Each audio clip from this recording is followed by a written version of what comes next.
दोस्तों, आज की कहानी है ससुराल के ताने। दोस्तों, कहानी शुरू करने से पहले अगर आपने हमारे चैनल को सब्सक्राइब नहीं किया है तो सब्सक्राइब कर लीजिए ताकि आपके पास पहुंचे हर नया वीडियो।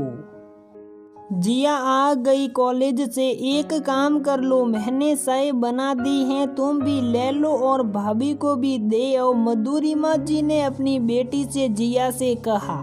कुछ हुआ है क्या माँ? आज बड़ी शांति है। 5 बज गए हैं, भाभी अभी कमरे में है और चाय भी तुमने बनाई। जिया ने पूछा, हुआ क्या है आज? शायद प्रीति गुस्सा है तभी नीचे नहीं आई है और न ही ज्यादा बोल रही हैं। तुम शायद दे आओ और पूछो, तुम्हें बता देगी। मधुरिमा जी ने धीरे से कहा। अब आज क्या हुआ? तुम्हें इतनी बार कहा है कि बोलते समय ध्यान रखा करो, पर न तुम्हें कुछ याद रहता है और न ही भाभी को जरा सी बात समझनी है और तुम दोनों के बीच फंस में जाती हूँ। जिया ने गुस्से होकर कहा। अरे कुछ नहीं हुआ, तुम्हारी मामी आई थी तो बस बातें कर रही थी तो शायद प्रीति से मजाक में कुछ कह दिया जो उसे अच्छा नहीं लगा। इसने जवाब दे दिया तो एक तरफ मामी गुस्सा होकर चली गई। चलो उन्हें तो मैं समझा लूंगी, लेकिन प्रीति गुस्सा है कि मैंने मामी को कहा होगा उससे ऐसा बोलने को। अब बताओ, मैं कुछ बोलती भी नहीं उससे, लेकिन अब कोई क्या बोलने वाला है ये तो मुझे नहीं पता और तुम लोग भी मुझे ही सुनाते हो। मैं कह दूंगी सबसे कि कोई मेरे घर न आओ और अगर आओ तो मुंह पर ताला लगा कर आओ। कहते हुए मधुरिमा जी अपने आंखों में आए आंसू पोंछने लगी। ओहो माँ, तुम भाभी को जानती हो कि उन्हें ये मजाक समझ नहीं आते हैं। मैं खुद समझा कर हार गई हूँ। अब किसी को तो चुप रहना होगा ना, इसलिए तुमसे कहती हूँ कि तुम ही थोड़ा एडजस्ट कर लिया करो। धीरे धीरे वो सबको समझ जाएगी तो शायद ये समस्या नहीं आएगी। नहीं, जिया ने कहा, मैं ही सब करूँ। वो मुझे हमेशा गलत समझती हैं, वही रिश्तेदार हैं, वही बातें हैं, लेकिन अब सबको मना करना पड़ता है कि ये न बोलो, दीदी को बुरा लग सकता है। तभी मैंने रोहन से कहा था कि हम गांव वाले हैं, हमारे रिश्तेदार गांव वाले हैं। वो नहीं जानते कि शहर की बहू से कैसे बात करनी है और प्रीति ने तो कभी गांव की शक्ल तक नहीं देखी तो शादी सोच समझ कर करे। तब उसी ने कहा था कि वो समझदार है, सब समझ जाएगी। अरे मैं तो अभी भी कहती हूँ कि हम नहीं पसंद हैं तो अलग कहीं और रहने लगो, हम कर लेंगे अपना गुजारा, बस तुम खुश रहो। लेकिन उसे वो भी नहीं मंजूर। मधुरिमा जी ने कहा, फिर वही बात, अलग हो जाओ। अलग हो जाएंगे तो तुम खुश रह पाओगी, भैया रह पाएंगे तुम्हारे बिना। शादी के बाद अगर ऐसी समस्या मेरे साथ आती है तो क्या तुम यही सलाह दोगी मुझे? नहीं ना, चलो अच्छा गुस्सा छोड़ो, मैं चाय देकर आती हूँ, परेशान न हो, चीजों को समय दो, सब ठीक हो जाएगा, जिया ने कहा और चाय लेकर ऊपर प्रीति के कमरे की ओर जाने लगी। जिया ने मधुरिमा जी को तो समझा दिया था, लेकिन प्रीति को समझाना इतना आसान नहीं था, क्योंकि प्रीति को जो समझ आता बस वह वही सही मानती थी। प्रीति दिल की बुरी नहीं थी, बस थोड़ी गुस्सैल थी। प्रीति एक उच्च मध्यम वर्गीय परिवार से संबंधित थी जिसने रोहन से प्रेम विवाह किया था, जिसमें वादे तो होते हैं कि हम एक दूसरे को और उसके परिवारों को दिल से अपना लेंगे, लेकिन अपनाना उतना आसान नहीं होता। मधुरिमा जी गांव से संबंधित थी और गांव के लोग बहू को बहू ही समझते हैं, फिर चाहे बहू 5वीं पास हो या MSc करे हुए हो। जिया ने सगाई में ही भांप लिया था कि परिधि का स्वभाव उसके परिवार से मैच नहीं करता है। फिर भी रोहन की खुशी के लिए सबने ये शादी खूब धूमधाम से की और परिधि को बहू बनाकर ले आए। परिधि के मन में न जाने कहां से ससुराल के प्रति अलग धारणा थी कि ससुराल में बहू को ताने दिए जाते हैं, उनके काम में कमियां निकाली जाती हैं, या लव मैरिज वाली बहू को कोई अपना नहीं समझता है।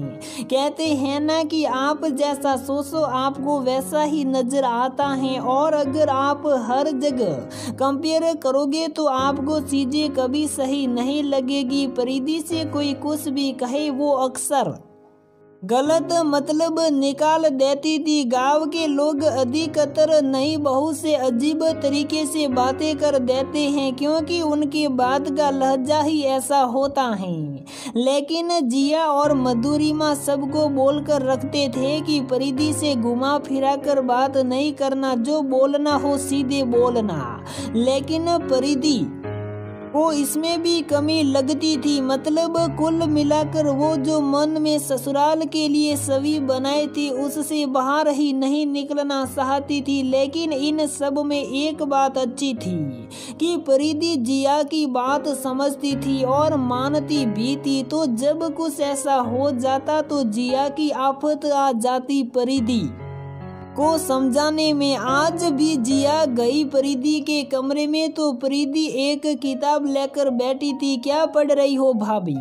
मम्मी ने चाय बनाई थी तो मैं लेकर आ गई। जिया ने पूछा। कुछ खास नहीं, मेरा मन नहीं था चाय पीने का, इसलिए नीचे नहीं गई। परिधि ने कहा मन नहीं था या कुछ और बात है? जिया ने पूछा। मम्मी जी ने तुम्हें बता तो दिया होगा ना, फिर मुझे क्यों पूछ रही हो? हाँ बता दिया है, तभी तो आई हूँ। तुम हमेशा माँ को गलत क्यों समझती हो? अब मम्मी जी ने जो कहा होगा वो माँ को तो नहीं मालूम होगा ना।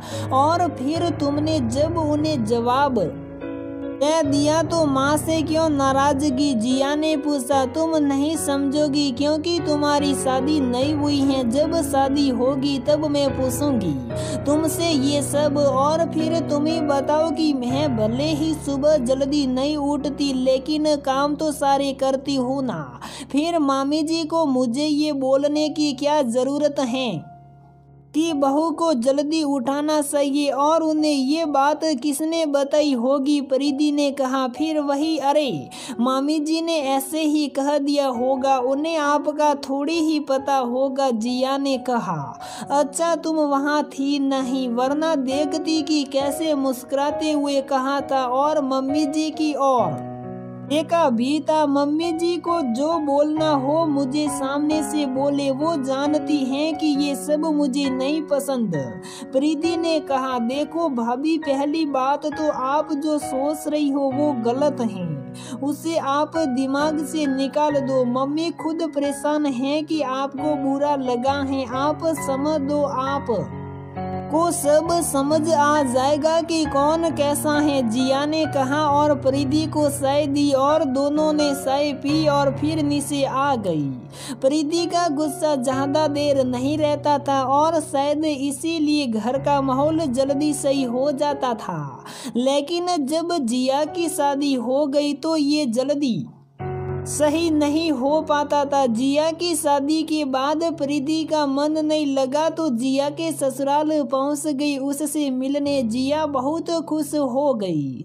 परिधि ने देखा कि जिया सारे काम भी कर रही हैं, सबसे हंसी मजाक भी कर रही हैं। जिया परिधि को लेकर कमरे में बातें कर रही थी तो जिया की ननद आ गई और बोली, ननद भाभी मिलकर लग रहा है कि ससुराल की बुराई कर रहे हैं। हाँ दीदी, अब क्या करें, ससुराल वाले हम बहुओं को इतना परेशान ही करते हैं कि हम दुख के मारे अपना दिल हल्का कर रहे हैं। आ जाओ आप भी हमें ज्वाइन कर लो। जिया ने कहा और हंसने लगी और उसकी ननद भी हंसते हुए बैठ गई। एक बात सही कही जिया, जो मजा ससुराल की बुराई बताने में है वो कहीं नहीं है। जिया की ननद ने कहा, सही कहा दीदी, अब आप लोग मुझे ये मजा लेने का मौका ही नहीं देते हो, जिया ने कहा और हंसने लगी।